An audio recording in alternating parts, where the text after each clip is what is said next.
Welcome to The Hive, where minds collide and ideas amplify. I'm the host, Joey Chiu.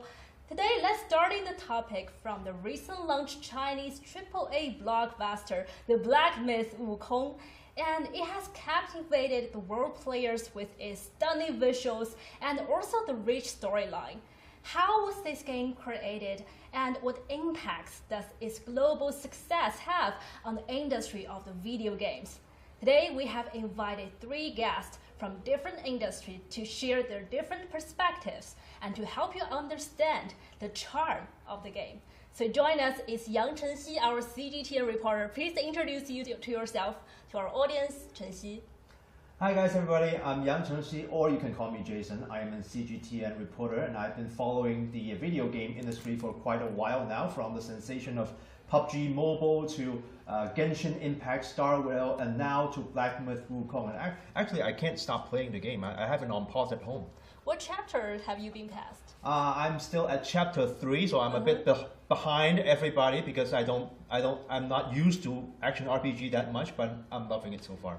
I can't wait to hear more about your experiences of this journey into the West.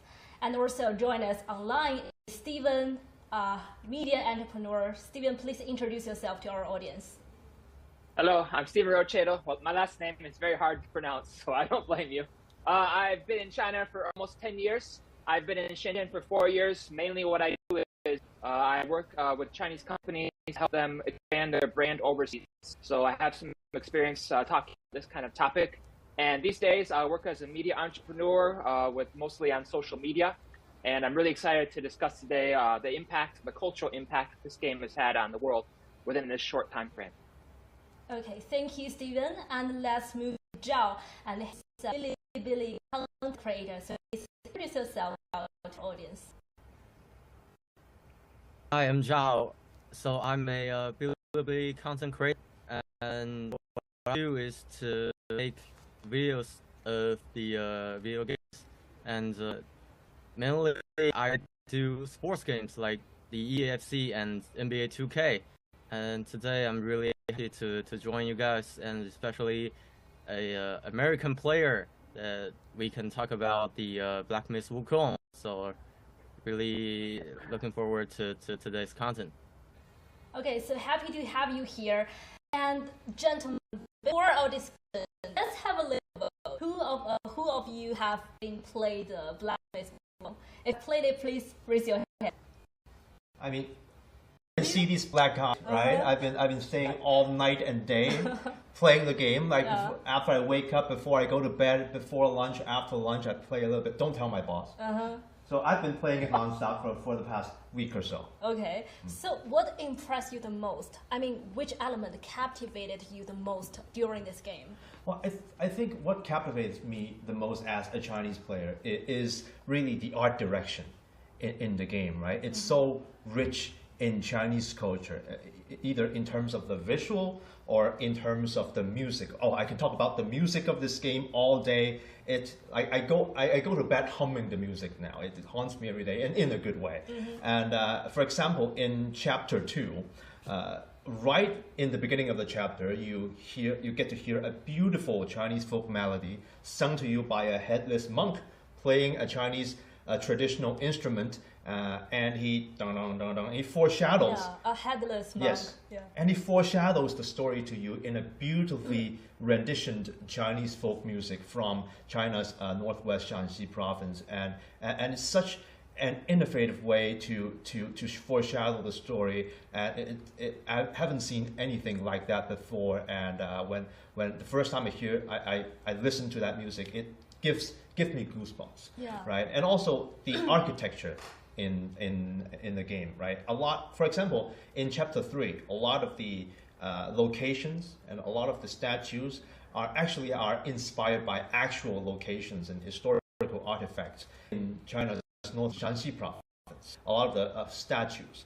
like for example, in the beginning of Chapter 3, our protagonist is disguised as a stone statue in the beginning, among with 27 other statues in a very dark cave. Yeah. Now these statues are exact replicas of 28 statues that are found in a temple called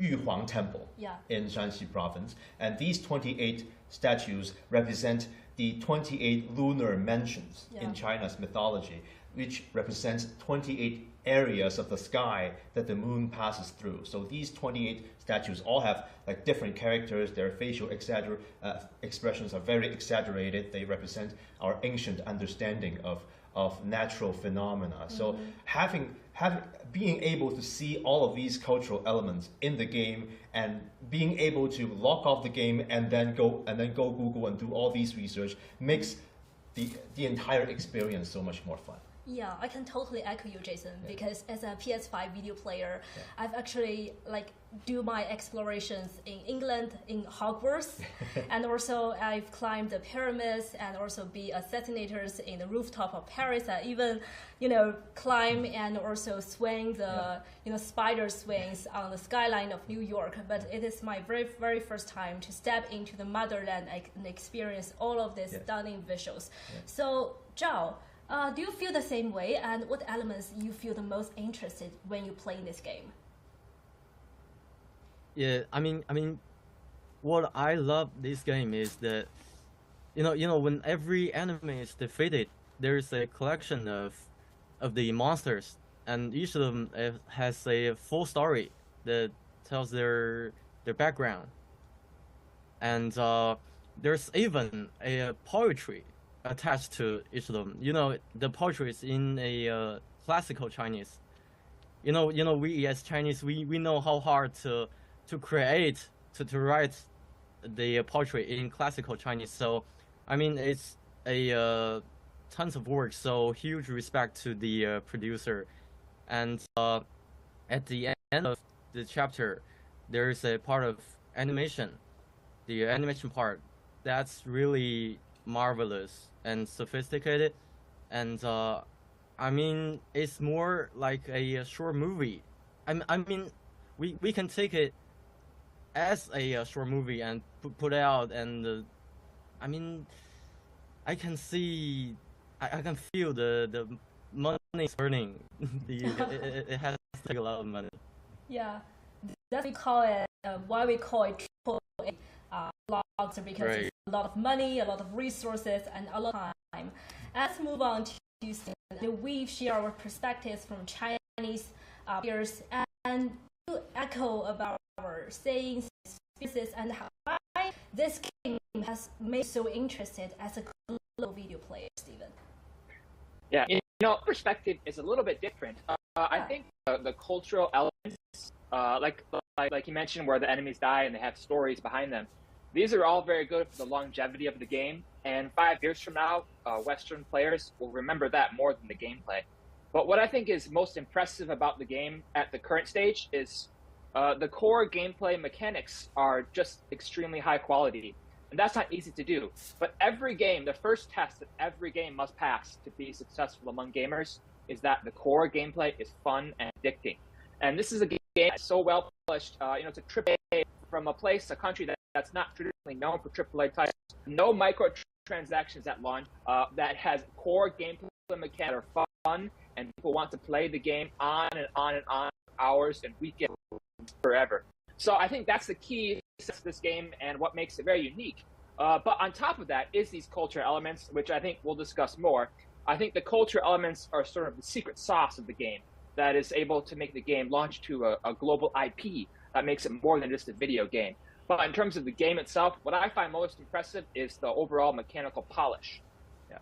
Yeah, and I think after all, it's a good thing, and that's a key, very crucial element of it is explaining success. So what elements you feel most impressive that which contributes to the success of the game, Jason? Well, I mean, there's so much lore in the story. Well, because this story is set up as like a sequel to the Journey to the West. Yes. And a lot of the plots in the game, I could recognize it from the original story. So, for example, I could mention, for example, Chapter 1. Yeah. The entire story of Chapter 1 is inspired by the original Journey to the West. So when you play the chapter, a little bit of spoiler here, like you kill a lot of bosses, right? You kill two animal-looking monks. Both are wolf-looking. They're called Guangzhi and Guangmo. Yeah. And then you kill a Buddha monk-looking spirit, which is a very difficult very fight. hard to fight against. Very difficult fight, right? I fight almost 10 rounds to beat them. Yes, he's so difficult to fight. Yeah. And then later on in the chapter, you fight the actual Buddhist-looking monk, Yeah. whose spirit you just defeated. Yeah. And upon defeating him, he will say a line that goes, "Guangzhi and Guangmo, my two disciples, I don't want to rope anymore. Stop burning, stop burning." I was like, what? What rope? What burning? Right? At the end of the chapter, you fight a black bear monster in a burning setting. And after I finished that, it all comes back to me because I've seen this story in the original Journey to the West. Yeah. Wukong and his master stopped at a monastery for asking for accommodation, and the Buddhist monk, being a greedy monk, Yes. wanted Wukong's master's rope for himself. And his two disciples, Guangzhi and Guangmo, actually kind of convinced the Buddhist monk to take the rope for himself, but the plan ultimately backfired, and they ended up burning up their entire monastery. So that's why when you defeat the monk, he says, "I don't want the rope anymore, stop burning, stop burning." And then in the midst of that chaos, the black bear monster snapped away the rope, and then Wukong had to defeat the bear monster in the end. So that's exactly what you do in the story. And then there are many other references like this, and having read Journey to the West actually makes the game a little bit more fun and also a little bit more easier as well, because in Chapter 2, one of the final bosses is a monster called the Yellow Wind Sage. Yeah. So he's very difficult to beat. One of the reasons why it's difficult is that he could summon tornadoes that blocks your vision and makes it very difficult to fight him. So the same dilemma happened in Journey to the West. In the original story, Wukong found it difficult to defeat the Yellow Wind Sage because he could summon tornadoes and summon bright lights to blind Wukong. So the solution is that you have to go somewhere else. In the original story, Wukong went somewhere else to get a particular item that stopped the great wind that the boss was able to summon. It's exactly what you have to do in the game. You have to go to another area of the game, get that particular item, and to stop the wind to make the boss fight a little bit easier. And I think this is such a clever design for the game that relates to the original story. Yes, I can totally feel your enthusiasm to feel the connections between the literature that basically our childhood bedtime story with the video games now you're watching and playing. Now back to Steven. But there's actually another voice among the global market that maybe for the Chinese domestic players, we can totally echo the connections between the original novel and the video games.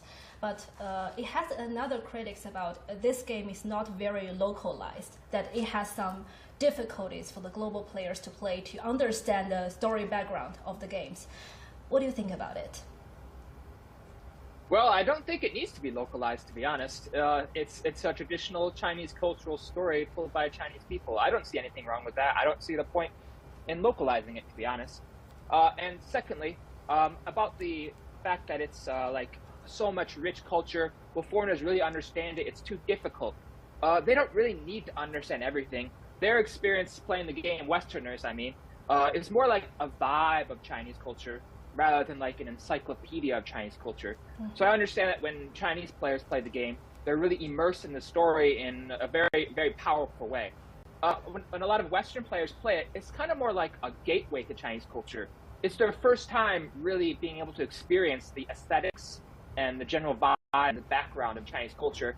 And what's very key here at this part here is it's because the game is so high quality and the gameplay mechanics are fun and rewarding that they're willing to spend time and they're gaining more and more interest and curiosity in the Chinese cultural background of the game.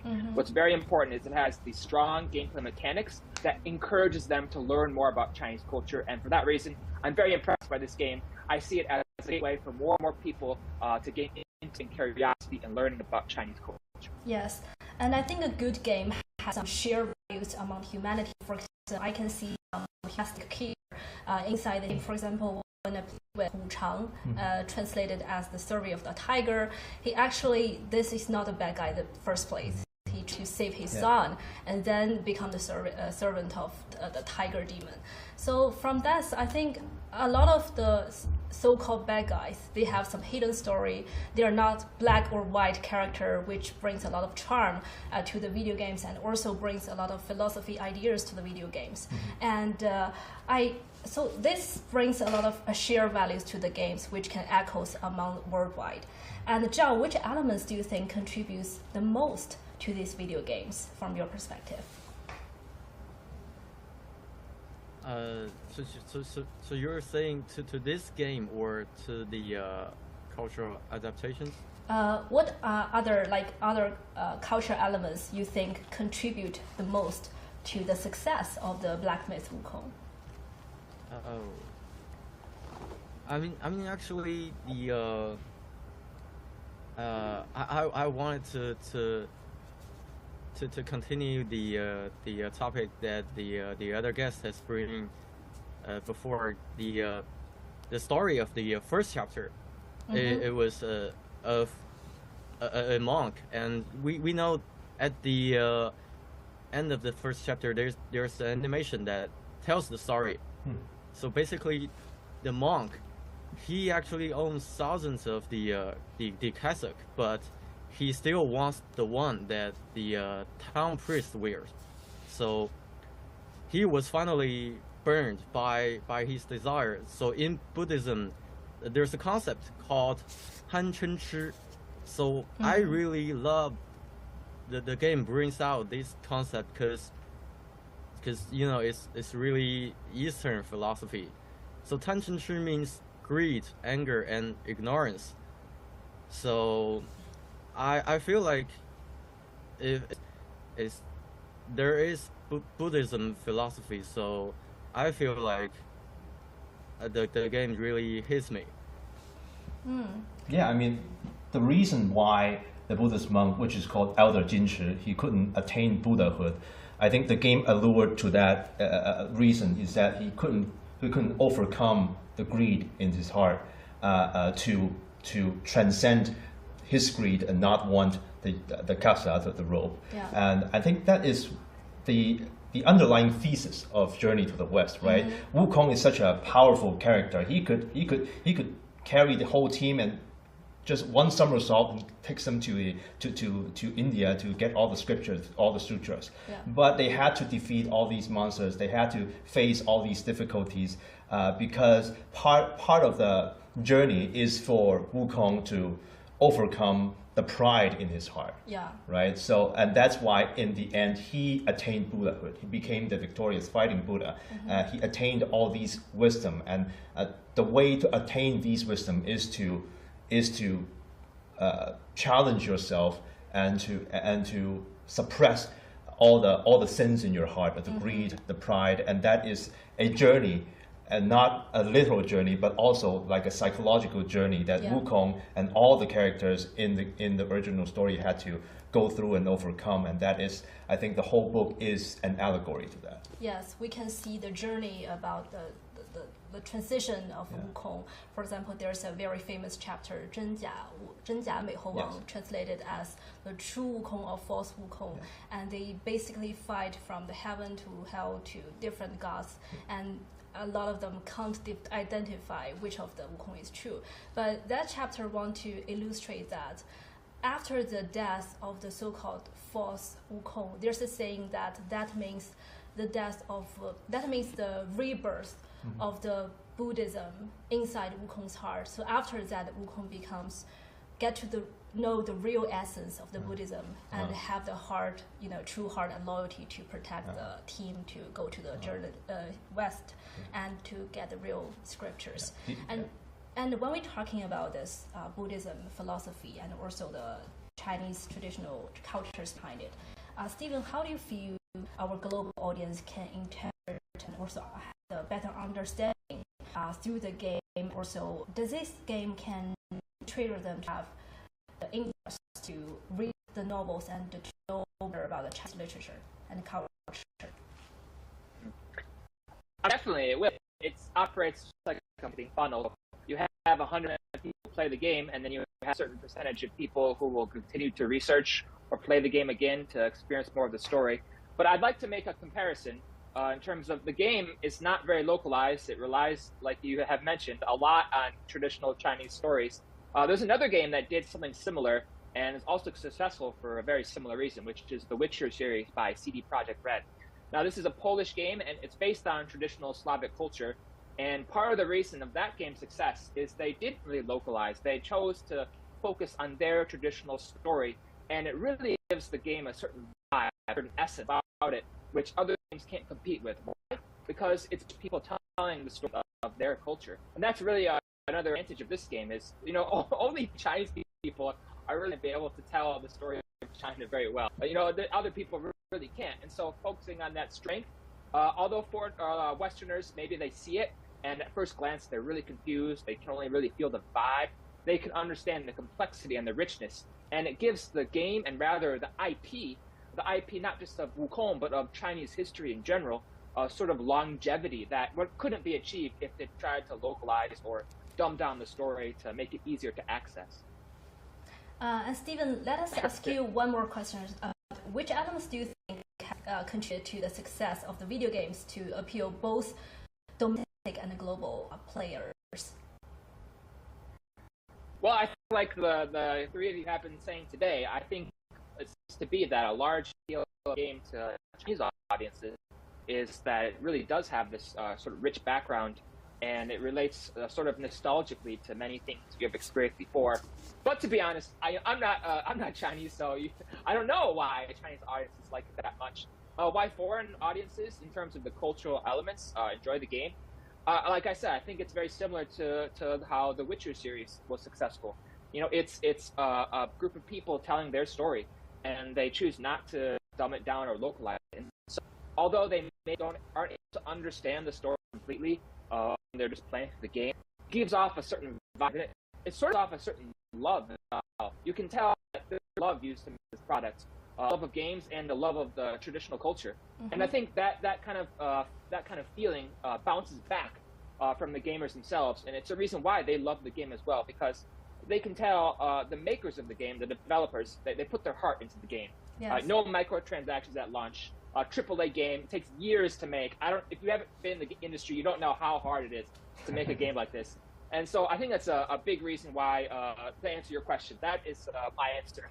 Yeah. Yeah, I mean, that's why, that's one of the bigger reasons, right? Because a lot of the AAA games in recent years have pivoted towards microtransactions, live service. You have to connect to the internet to keep playing a single player story. And a lot of the players worldwide really didn't like it. And you have to pay extra money to unlock some DLC. You have to pay extra money to unlock some new skins for your character. And it just sucks you in more and more monetary, final-wise.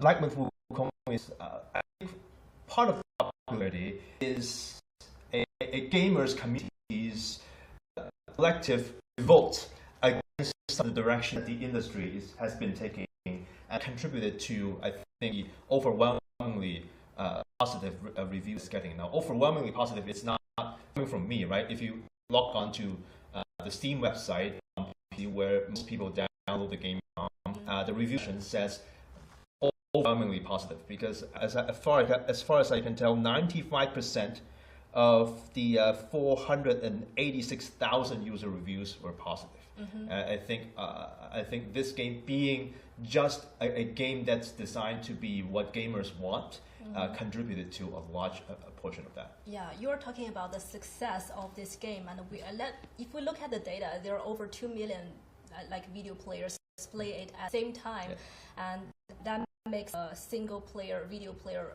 games the number one video game player games on the Steam platforms. So if you look at the success, we wanted the success to last. So when will be the next the Black Myth Wukong will be launched into the Chinese video game industry, and can the success be duplicated, and what are the elements of a success? Let's move to this question, Su Zhao. Do you think the Black Myth Wukong is the first success? That how can we duplicate this success as an industry perspective? How can we duplicate it? I mean, I got to say it. I got to say it's hard to duplicate. In terms of the sellings, I mean, in terms of quality, I believe there will be duplicate because you know it is now the best-selling PC games on Steam right now, and the potential of Chinese gamers can be seen by the foreign companies. So I'm pretty sure there'll be more games on a Chinese culture. But how to duplicate the success? Personally, I would say we can pick some other elements from Chinese culture, such as the Three Kingdoms. I really love the story, and I mean we can. I mean the idea is that there are a lot of stories that worth to be talked about, other than Wukong, other than the Monkey King.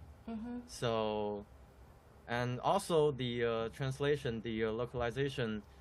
I mean, we can work on it a little bit, because you know the Chinese characters, and especially the classical Chinese, are difficult to you know keep all the information to English, to French. So yeah, I mean there's still a lot to work on. Yeah, and just like I totally agree with you, and just like Steven just said, this AAA game means a lot of investment, and I mean a long time investment into the game. And when we talking about the IPs, and Steven, you just talk about IPs, about the Journey to the West, and there's a lot of adaptations of the Journey to the West into the pop culture. And what other adaptations do you know about? Oh yeah, I mean the obvious one is Dragon Ball. Dragon Ball Z is the most obvious Journey to the West adaptation. And I would like to talk about why I think Journey to the West, in particular this time with Black Myth Wukong, was a success, compared to maybe some other times where a Chinese IP didn't have the same success. And I think it's very obvious, to be honest, because Wukong, it's a character. You know, in Western audiences, they're used to the superhero motif. It's kind of the Hollywood blockbuster blueprint for how to make a story. It's not about the story, it's about a character. And so, you know, when they ask the question about why is Journey to the West, what are the adaptations do well, how to use this IP in the future, I think the answer is always going to be in the characters. Complex characters that, you know, you have some fans of them, some don't, and they overcome the odds. And so in terms of Journey to the West, that's a success. So what other Chinese stories have a very strong character with, you know, multiple complex sides, and he or she has to overcome the odds?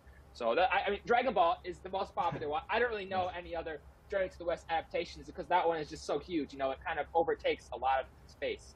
Yeah, I mean, Stephen, I would argue that a lot of the animes we've seen, like out of Japan and the US, are inspired in one way or another by Journey to the West. You have this super powerful protagonist, but a little bit mischievous, needs to be managed, and they go through episodes and episodes of challenges, and it inspired a lot of anime tropes, right? I've seen, interestingly, I've seen videos on YouTube that introduces the plot of Journey to the West, and many of the comments are saying, oh, this inspired this inspired that, so this is basically Naruto, this is basically Dragon Ball, so this is the first anime series in existence in human history. So I think this it speaks to a mode of storytelling that many of the youngsters nowadays are familiar with. Yeah. In the form of manga and comics and anime. Well, Journey to the West, we can also talk about the hit TV series back in the 1980s. It was very popular, not only in China, but throughout Asia. A lot of players from, for example, Vietnam, from Japan were saying that, oh, I've seen this TV show in my childhood. And I think the game leans heavily into that because, for example, one of the theme songs were from the original TV series, and the protagonist, the way he talks, the voices that he used was directly inspired from the TV series. A little bit shrill, not very rugged, but a little bit shrill. That surprised many Western players as well. They thought it was going to be deeper, but having it being shrill was an homage to the original TV series back in the 1980s. Yes, and let's combine the discussions we have been talk about. And if you look at the success, and we talk about how, like, if the success can be duplicated, we talk about the IPs and new adaptations. So let's look at the video games in a more commercialized way. I mean, the stock market has great performance. The publisher behind the video games has raised to 8% on Monday after its launch. And also we can see the tourism has been highly boosted in Shanxi, as there are at least 27 locations, or the original locations are inspired by Shanxi architectures. So let us talk more about the industry and the commercialized success behind the video games, because if we look at the commercialized success of the video games, it can encourage the whole video industry in China to have the courage and have the guts to invest long time, long money, long resources into another AAA games. Let's move to Steven. How do you feel about like this video games can boost the other industry as a video game? Right. So I have worked in the video game industry a little bit, but I'm not a super industry expert. But I do have some opinions about this from a branding perspective. So the problem, this is going to be a challenge. So if the Chinese video game industry wants to create more AAA titles, the challenge is that from an investor standpoint, it's hard to make it make sense, because a mobile game gives you faster returns for a cheaper cost. And most investors, they want to see returns within 6 months to a year. And I don't really blame them, because the world changes every 6 months to a year. However, why would they want to invest in a AAA title? It's not so much about the game itself, but about the surrounding IP it can make. It would need people who are willing to look 10, 20, or even 30 years into the future to create something that's more than just a game, but a collection of IPs that can stretch beyond games into other cultural products, or even take that IP and put it on a completely irrelevant product. Yeah. I thought the most famous example is Disney. Disney, they are a movie company. Their success is more so in their IP. And so they can sell, they did Cinderella like 60 years ago, and they can still sell Cinderella dresses every year. So the success of future Chinese AAA titles, I think it will be within the story and the IP. If they can make a character like Wukong, somebody who is globally recognized across the earth, if children across the earth don't know, they all know who this Wukong guy is, then those are going to be very successful AAA titles that will make passive returns for the investors beyond just the video game. So that's the way I would look at it. Yes, and back to Zhao, and how do you feel that the success of these video games to have the commercialized benefits to other industries? And because you're a video creator, how do you the success of this content and of this IP can bring benefits to other industries? Well, for us, obviously, if you search on websites like Bilibili or like TikTok, the videos about the Wukong is really at a high level. I can see a video reached about 10 million views in a week. So that's we as the content creator, we always wanted to create the videos that people watch and the people like, and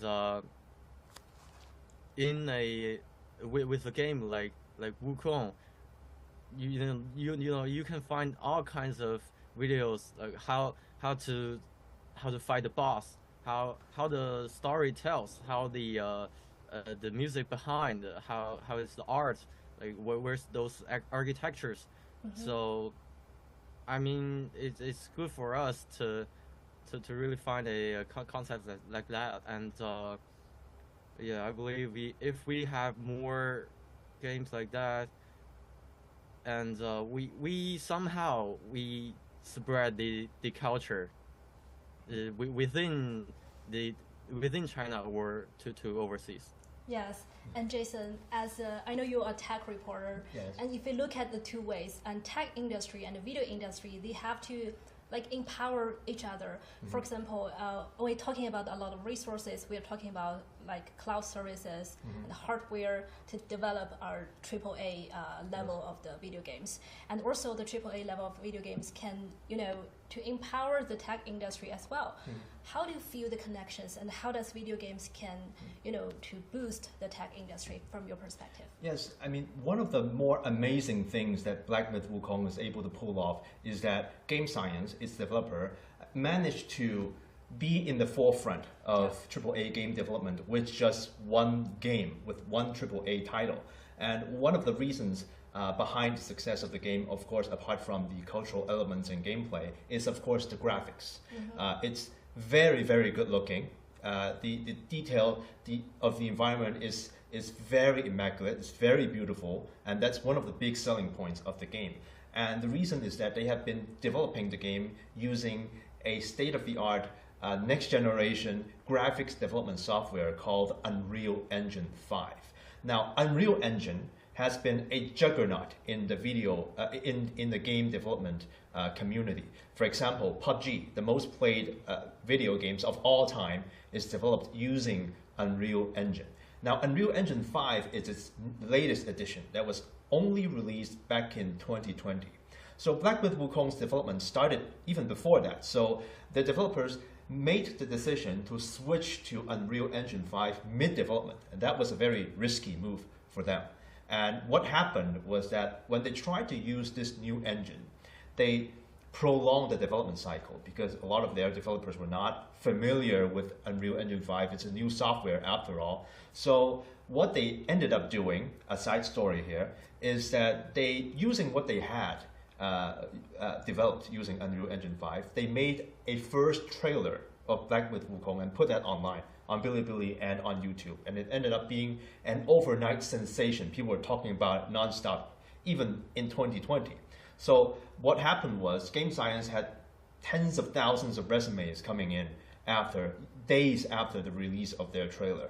And that really helped them deliver the story, deliver the game in the quality that they were promised in 2024 using Unreal Engine 5. And another contributor is that Game Science is backed by Tencent. A lot of the executives in Game Science came straight from Tencent.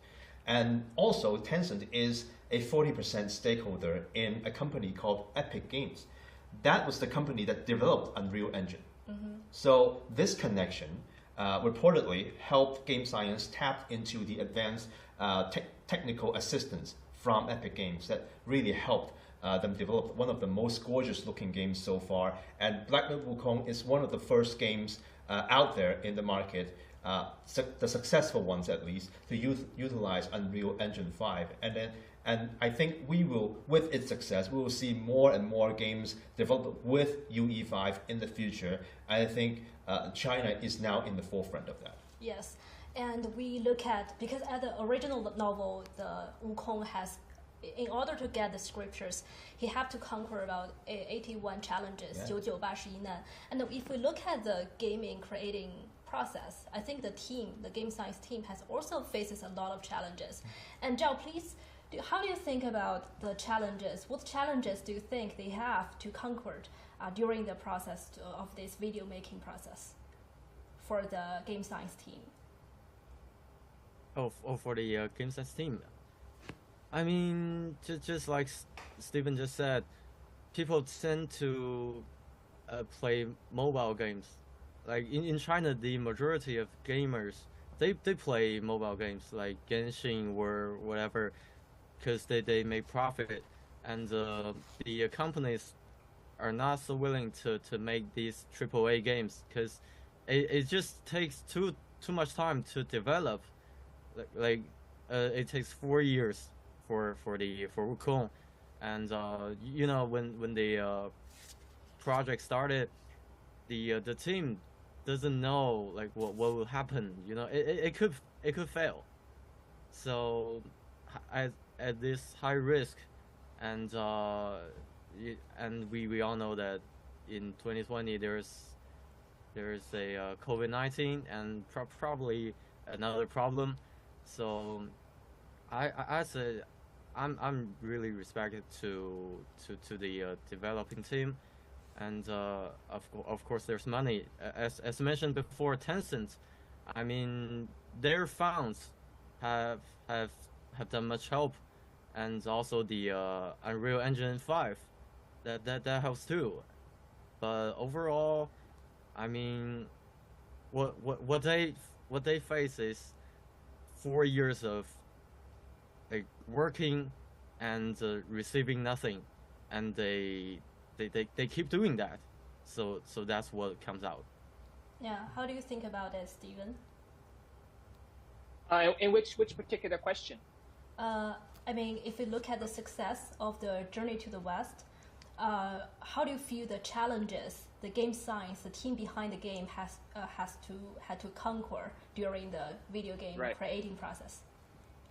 Right. So the first thing I want to know is who did their investment pitch? I want to meet that person because it seems like a very hard pitch to do, and he succeeded. So that's the first thing, is how did they manage to get investors? But I'm glad they did, because obviously the person who put their faith in them, they were right. Secondly, you know, I've heard that their team is quite smaller than a normal AAA team. Yeah. So they were doing a lot of work. And thirdly, you know, there was some controversy overseas about the game and the developers. And a lot of the overseas hardcore gamers, you know, people who play games all day, every day, they follow lots of these game influencers. They were really excited about this game because Game Science basically just didn't reply. And they said, you know, we're working on our game right now. We're kind of busy. And so they faced a lot of controversies overseas. You know, they didn't really mean anything. And I think overall they really handled the situation well. And but what is most interesting to me is I think what they should do, if they can, is teach other people how to investment hit or a AAA title. I don't know how they did, but I'm very excited. I hope future games do the thing. And even if we look at other elements and agricultural products of China to the global market, what other cultural products do you think have gained global success? Well, a lot of the AAA games based on other backgrounds, mythologies have gained a lot of popularity. People games based on different cultural backgrounds. For example, if you look at the success of the Assassin's Creed series, each edition is based on a different story. I think back to some of what Stephen has said, I think a big part of the reason why gamers worldwide support this game is that they could clearly tell that the developers are making a product of a labor of love. That the only thing they could feel that their only thing they focus on is just making a good game and nothing else. But like from my perspective, I would say, like from a more realistic standpoint, the market for AAA games in China is still facing a very challenging environment, because free-to-play mobile games have been so successful, not only in China but worldwide, because like nowadays people are very stressed out. They have a very fast tempo in life. Many of us don't have time to sit down for a long period of time to play a game. So that's part of the reason why mobile games have been so successful. They could be played anywhere. And then they have all these mechanisms to entice you to do microtransactions. For example, in a game like Genshin Impact, for example, one microtransaction can cost you like up to $90 US, and the one-time purchase fee for Black Myth Wukong is just $60 US, and you can do microtransactions multiple times for $90 each in Genshin Impact, like over just 1 month. So from a return on investment perspective, I mean, most investors, if I were an investor, I would prefer Genshin Impact to Black Myth Wukong, even though if you're so successful. Because now the problem I would ask is that how do you replicate that? Are you sure that your next title is going to be as popular as Wukong? Because Wukong is so well recognized globally already. But what about Three Kingdoms? Are people going to be familiar with Three Kingdoms? I will have a lot of questions. So even though the investor enthusiasm has been lifted greatly, but overall the environment is still quite challenging. So I think game science would, if I were them, I would feel very pressured to really find a good topic for their next big game. Yes, and the success not only requires a lot of money, but requires the capitals behind it to have the patience to invest a lot of time in quite a long time. And rather than the popularity of the video games, the Black Myth Wukong, what other culture products has already gained the popularity in the global market? Maybe it is another reference. The video industry can take this as a reference, starting from Zhao. I mean, other than Wukong, I mean the story of Three Kingdoms is definitely a point, and I really love that story. And so basically it happens in about 200 years AD, and the main China is divided into Three Kingdoms, and all the heroes comes out, and all well-known wars, and there's so much to talk about. And however, it's a little bit pity that all of those well-known Three Kingdom games are made by a Japanese company called Koei. So for me, that's a little bit disappointing. And there's a fun fact: the most famous Chinese game of the Three Kingdoms is the most disliked game on Steam. So over 90% of the players' review gives a negative.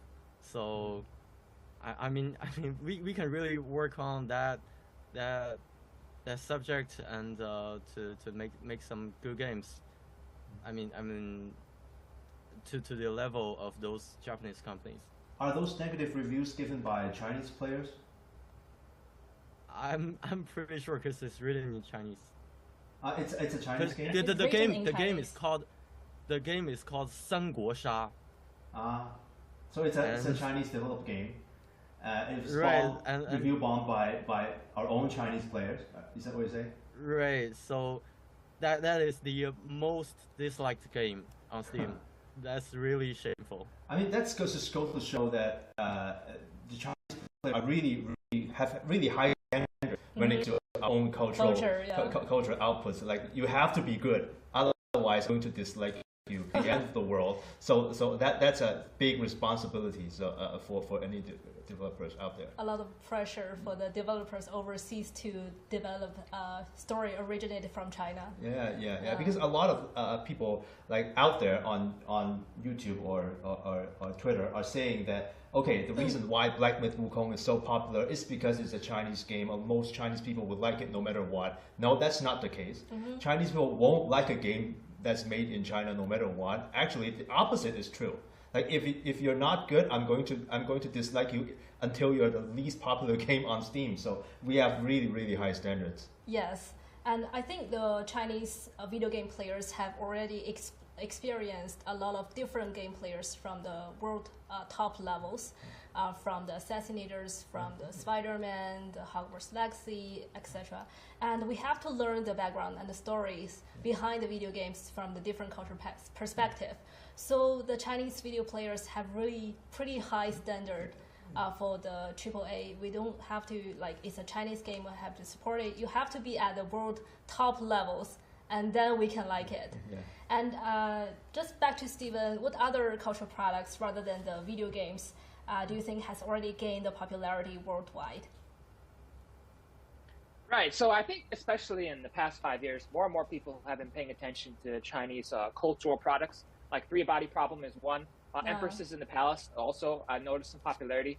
But I think a mistake some people make is when they talk about cultural products, they assume it's like a movie or a TV show or a game. If you think about something as simple as TikTok and the ways of sharing and growing trends, these kind of things, it's a very Chinese cultural way of communicating. Or something like an electric vehicle. It's just a car, but the way that the designers designed the doors to look cool and the architecture of the car has elements of Chinese culture within it. And so just like Wukong, I think the key here and what will make more and more people interested in the Chinese cultural products is that it comes in a high quality product. So the game is high quality and they're learning about the culture. TikTok, the app is high quality and they use it and they learn about this kind of communication culture. Three Body Problem is a great book. And so they go through this to learn culture. And so I think the key is high quality. And, I think there could be a lot more. I think the potential, this is why I'm always talking so much about Chinese culture, because I see the market. I see that there's not enough. And I see that the potential, if people are able to just create high quality products that encompass Chinese culture, I can guarantee you that it'll sell very well overseas. Because people are hungry to know more about China. They don't know much. They see these high quality cars, these big businesses, these huge skyscrapers. They want to know what's going on. What is up with that place? What's going on in China? And so people are hungry to know more about the culture. It's just a matter of creating the product that's high quality and they will buy it. Yeah, Stephen, I know you've been studying in China, in Nanjing City, and also doing now doing the startup in Shenzhen City.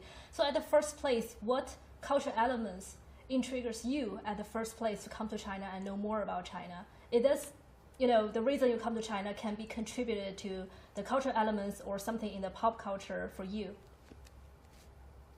I mean, that's a long answer. But to be honest with you, it's a little bit weird. I really enjoyed Taoism. So I went through a period of time where it really helped me kind of collect my thoughts. Mm-hmm. And then, I started learning about China and I saw they had lots of big buildings. I was like, well, what's going on over there? So, it's kind of the traditional culture and the modern economy mixed together. I'm really interested to go learn about it. And to be honest, I knew nothing about China before I got here. I assumed people were riding bikes and stuff. You have no idea, some Westerners, they really have no idea what's going on over there. And they're really hungry to know. They want to know more. And so it's a huge opportunity for Chinese culture to take money to overseas. Yes. So you think game has already had your friends at home to better understand China? I mean, like I said, I think Black Myth Wukong, it's a game that teaches Westerners about a journey to the West. That's not really what it's doing. What they're really getting from the game is a vibe. But what it really does is it's a gateway. It's a gateway to learn more about Chinese culture. You see the headless guy playing the guitar, and you're thinking, what the is this? What's going on here? And so it encourages people to become more curious about elements of Chinese culture. It's sort of this vibe that it's a gateway that encourages them to learn more. And so, yeah, I think the game, it's a great starting point because why? It's a great game. It's that simple. Yes. And Jason? Yeah, I mean, if I were game science, I wouldn't want to carry the burden of introducing the entire plot of Journey to the audience before the game starts, because it's impossible to the book is so diverse, it encompasses so many facets of Chinese culture. It's impossible to tell a story that everyone finds satisfying. So instead, just like Steve said, create a high quality game with good vibe. Let people want to get to know more about you, and they will do the rest automatically. Yes. If your game is good. Yes, and also the architecture inside the V games, they have the original prototypes. Yes. So I think one of the choices that if you want to feel very immersive inside of the video games, inside the journey to the West, you can actually pay a visit to China and then go explore all those locations by yourself as they're real in China, especially 27 locations originated from the province. Mm-hmm. Yeah, I think so. At the end of the day, those probably really contributed to the fact that a lot of gamers in China are feeling very, very proud of what the country has been able to accomplish, and also of how Chinese culture has been able to this time charm so many people overseas, and now in a very creative way. So because Chinese people have always been very proud of our own culture, but because of this lack of understanding from foreign countries, from audiences worldwide, so there has always been this great urge for Chinese to tell our stories to the world. But it's such a vast topic, such a vast concept. You cannot shove everything down everybody's computer screen, right? So I think Black Myth Wukong has really shown a very effective and successful way of doing that. Yeah, if we're talking about the cultural communications, what is the advantage of the form of video games comparing to other forms such as literature, films, etc. from your perspective? I mean, video games let you live the experience. I mean, if you read the book, you get the advantage of going very in depth about the lore, about everything. So, but being able to be a protagonist in the story, and then through your own trial and tribulation to achieve accomplishments in the game, it teaches you something about the literature, the thesis of the literature itself, right? The Journey to the West is about conquering 81 trial and tribulations to achieve Buddhahood, achieve a higher level of being. I feel this level of Zen in the game as well. After being defeated 50 times by a boss, I'm like Zen-like. I'm like, okay, I'm going to calm down. I'm going to learn what the bosses do, and then I'm going to try to beat it. And after I beat the boss, I feel like an upgrade in my attitude towards game and towards life as well. Yeah, you have find your own growing during your journey. It's a personal growth story. Personal growth story. Yeah. And let us look at the bigger picture, Zhao. What do you think are the trends of the Chinese video games, especially the Chinese video industries, to the global market? Sorry, can you repeat the question? What are the future trends? What changes do you think will this game bring to the Chinese video industries, especially targeting to the global market? All right, so I mean, obviously, you know, before the Black Myth, the overseas gaming products is mainly mobile games. And now I'm pretty sure there'll be more PC games, and I mean,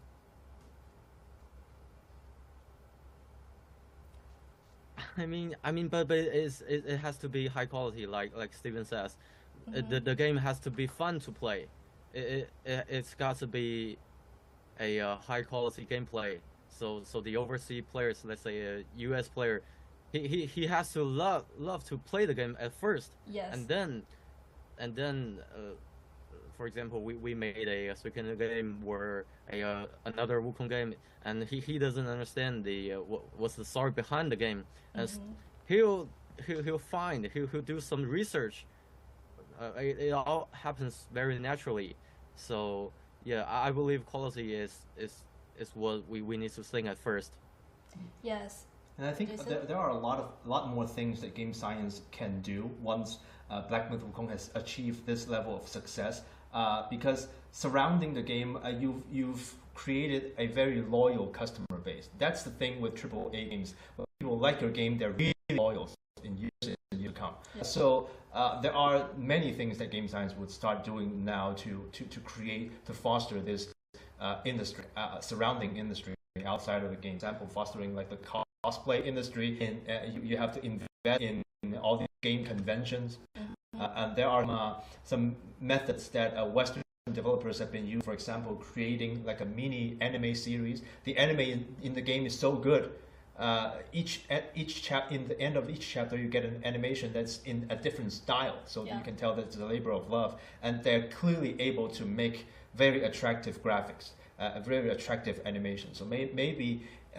Like a lot of the Western developers, they create mini series to keep the lore going, to keep the vibe going, to keep a lot of people coming back to new content of the game, and that's how you can make a lot of sales down the road. I mean, I don't know if Steven's more familiar with the industry practices here.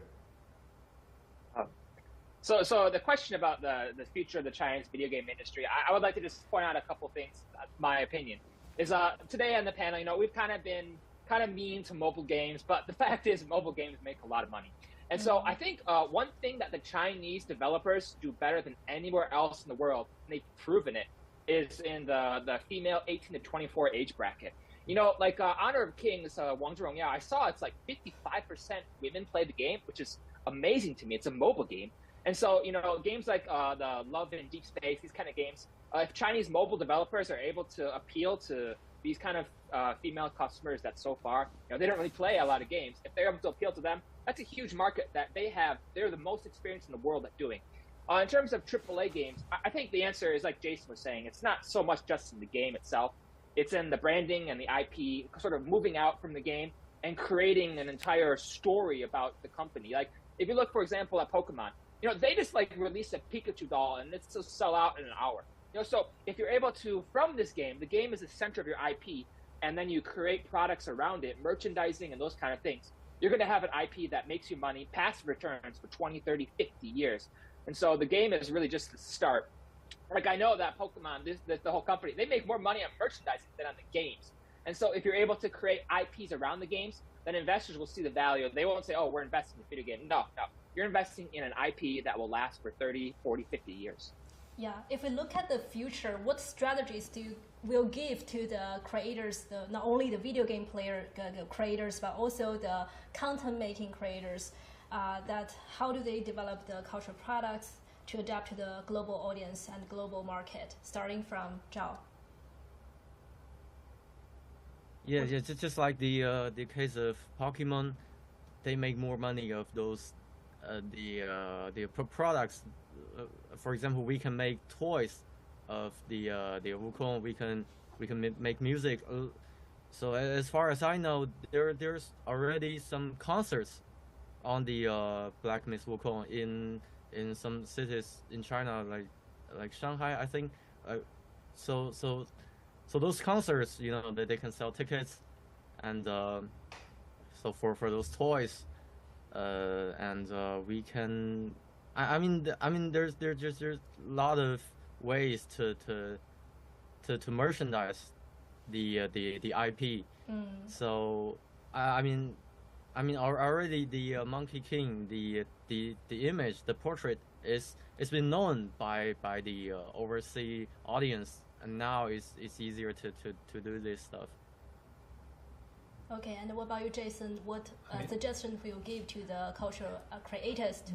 Yes, I mean, Zhao mentioned toys. Yeah. I mean, I'm looking forward to the toys coming out of the game, because it has over 80 bosses, and some of the bosses are really memorable.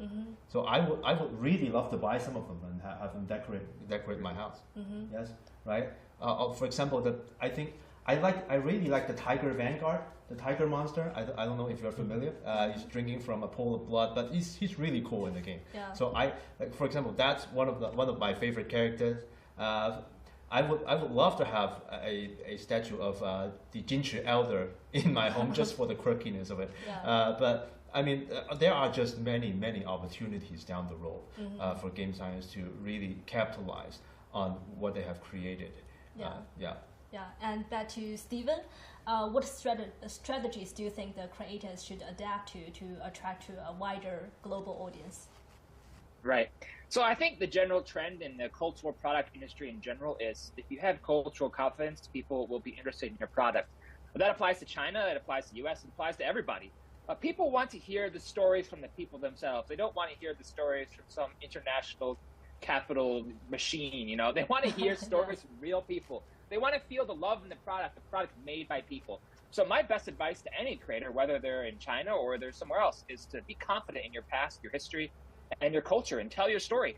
And, you know, I've said a lot today on the panel about, you know, this thing makes money, that thing makes money. It's not just about money. The thing is, money and culture are tied together. So if a consumer is willing to give you money for a product, it also creates a cultural tie. So this kind of trade between their money and your product, it also represents a transfer of culture and their interest in your culture. And so I think, too, cultural creators should think about the profitability of their product, because if consumers are willing to spend more on your product, they're also willing to spend more time on your culture.